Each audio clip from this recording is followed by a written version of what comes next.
Susan B. Anthony. In November 1872, Susan B. Anthony was one of 14 women who defied the law to cast a ballot in the presidential election. Anthony was arrested for knowingly voting without having a lawful right to vote, and on June 18, 1873, was found guilty. The next day, when her lawyer appealed the verdict, she addressed the court in response to a question from the judge, Ward Hunt.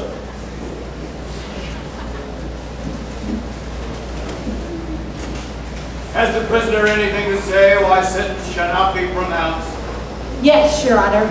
I have many things to say. For in your ordered verdict of guilty, you have trampled upon underfoot every vital principle of our government. My natural rights, my civil rights, my political rights, my judicial rights are all alike ignored. Robbed of the fundamental privilege of citizenship, I am degraded from the status of citizen to that of subject. And not only myself individually, but all of my sex are, by your Honor's verdict, doomed to political subjection under this so-called Republican form of government. The court cannot listen to a rehearsal of argument which the prisoner's counsel has already consumed 3 hours in presenting. May it please your Honor, I am not arguing the question, but simply stating the reasons why sentence cannot, in justice, be pronounced against me.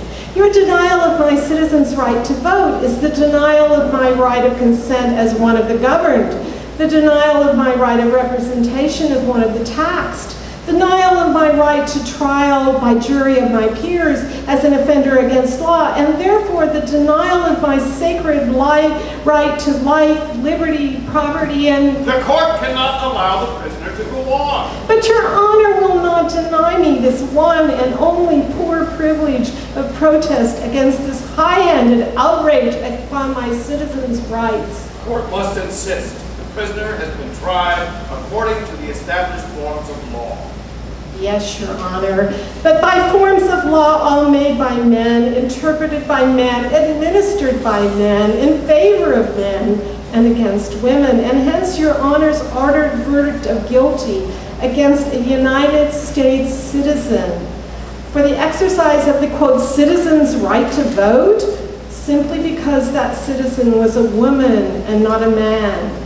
But yesterday, the same man-made forms of law declared it a crime punishable with $1,000 fine and 6 months imprisonment to give a cup of cold water, a crust of bread, or a night's shelter to a panting fugitive tracking his way to Canada, and every man or woman in whose veins coursed a drop of human sympathy violated that wicked law, reckless of consequences, and was justified in doing so.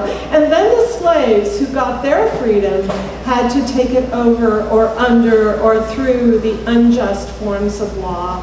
Precisely so now must women take it to get a right to voice in this government, and I have taken mine and mean to take it at every opportunity. The court must insist the sentence of the court is that you pay a fine of $100 and the cost of prosecution. May it please Your Honor, I will never pay $1 of your unjust penalty.